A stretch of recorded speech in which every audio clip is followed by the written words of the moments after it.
Bonjour à toutes les personnes qui nous regardent. Je suis Laura Olsen de l'Institut international de recherche et de formation des Nations unies pour l'avancement des femmes.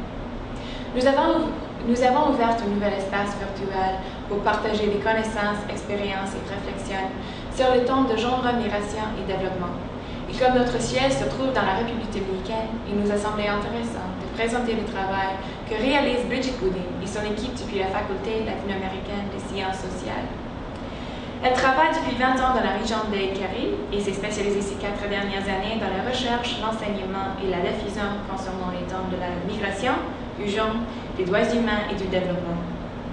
Elle a travaillé avec plusieurs agences de coopération internationale, donc Oxfam, ActionAid, Save the Children et le Service lutheran mondial. Elle va nous parler de la migration depuis une perspective du genre et sur ses projets sur ce thème. Merci Bridget pour être avec nous et bienvenue. C'est vraiment un plaisir d'être ici, Laura. Pour commencer, pouvez-vous nous expliquer l'importance du genre dans l'étude de la migration?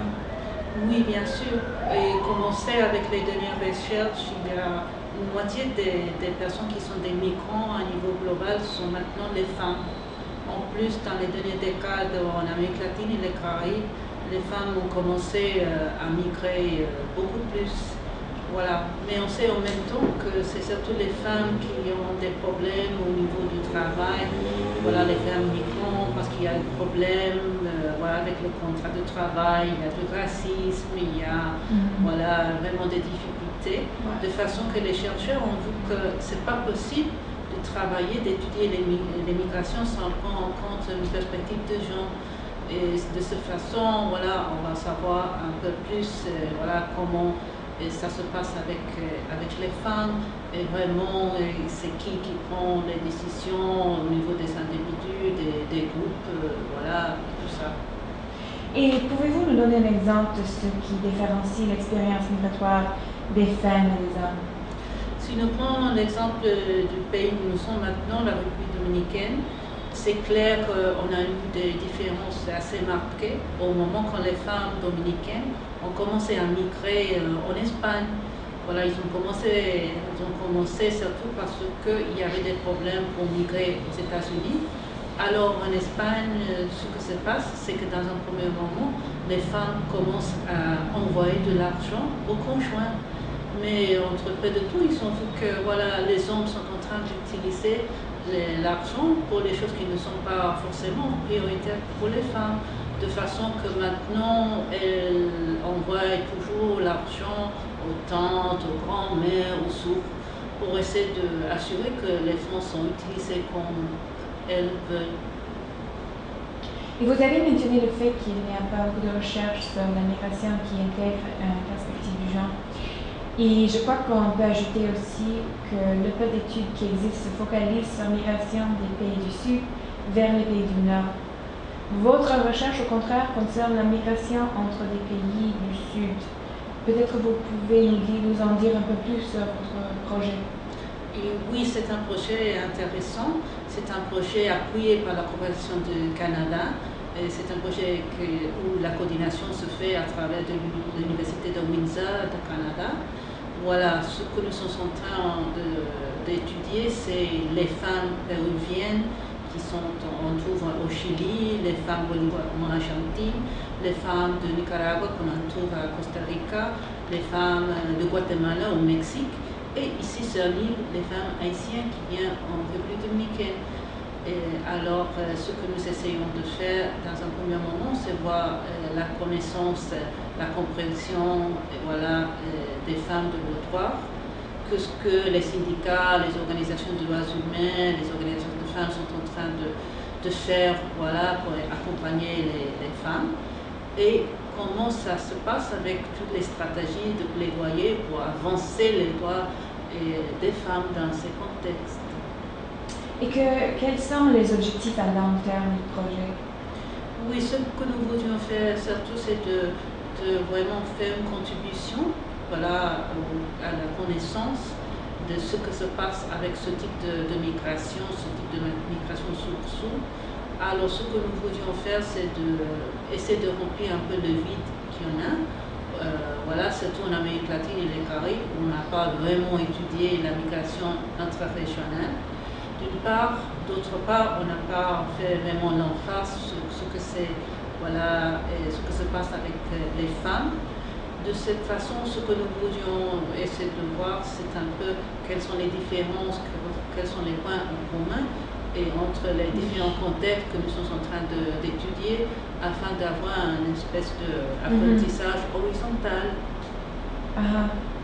Et bien que le projet ne soit qu'à sa deuxième année, c'est un total de 3 ans, y a-t-il les résultats que vous pouvez partager avec nous, spécialement du genre?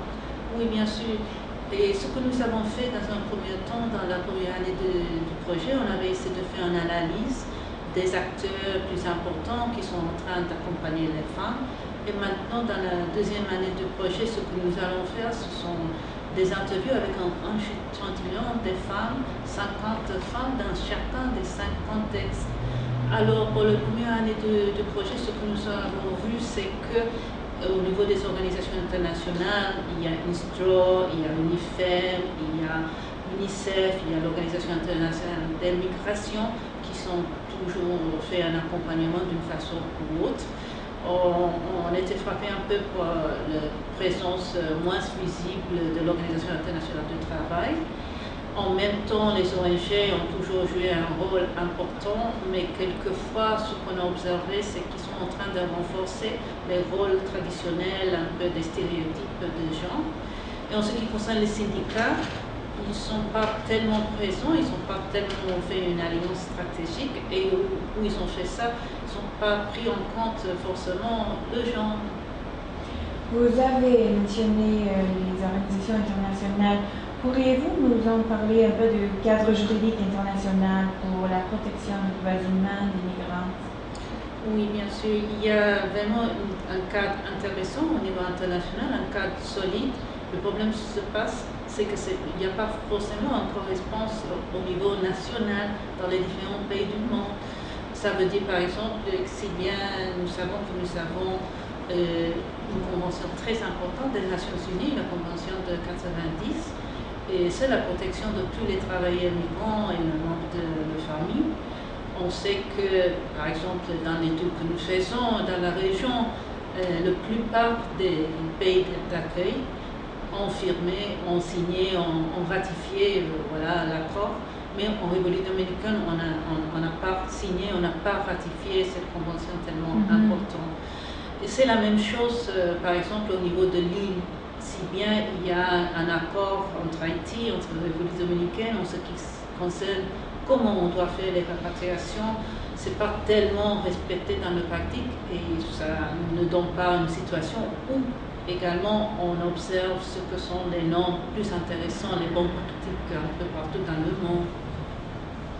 Et pouvez-vous nous parler un peu de la migration sur cette île entre la République dominicaine et Haïti?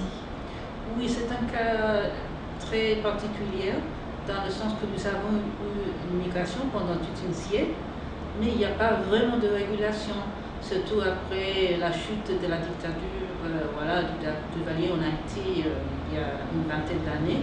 Il n'y a pas vraiment une régulation.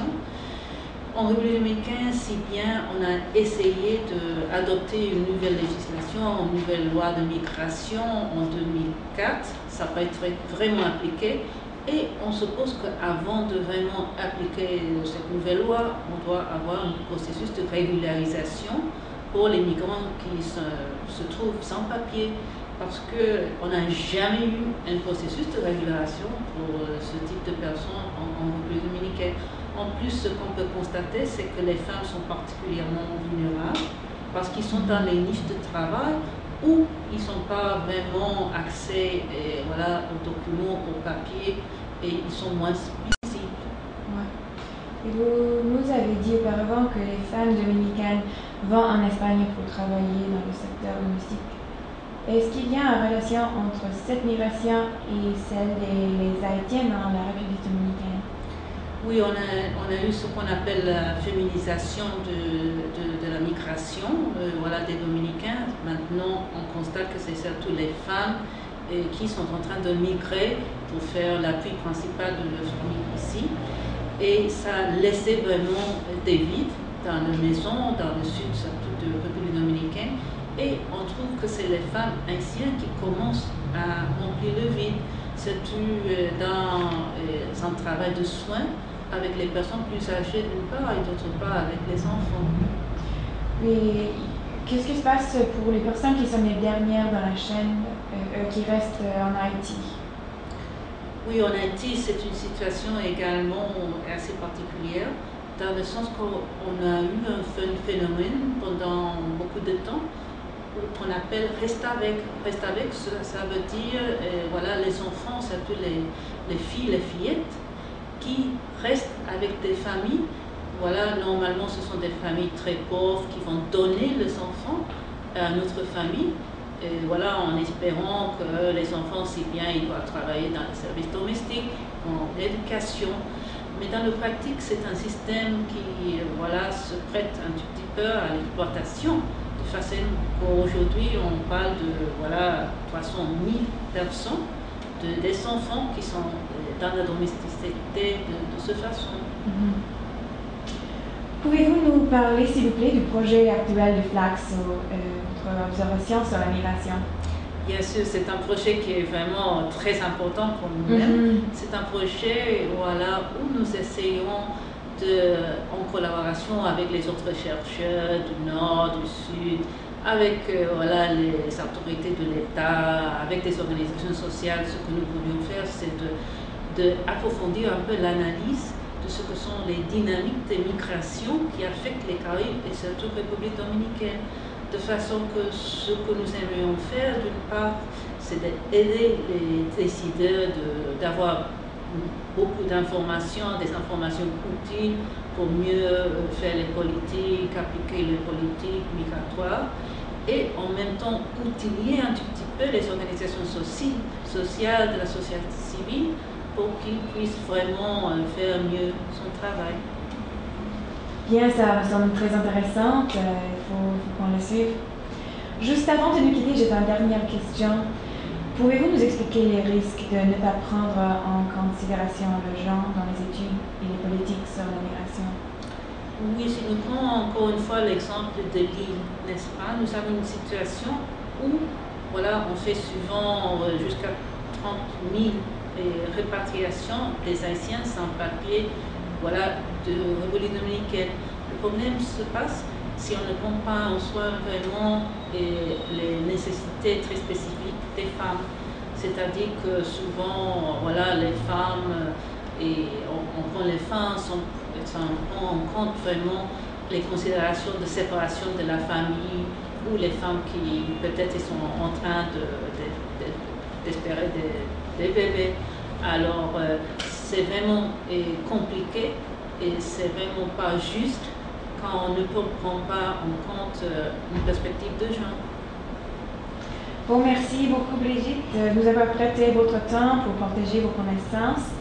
Je vous souhaite le meilleur pour votre observation et c'est sûr que nous suivrons votre travail sur Internet. Peut-être vous pouvez nous donner le site web, l'adresse du site web. Oui, c'est www.obmica.org. Merci. Ok, merci à vous. Et bonne chance avec la continuité de tout le processus de communauté virtuelle de Merci. migration jeune. Merci.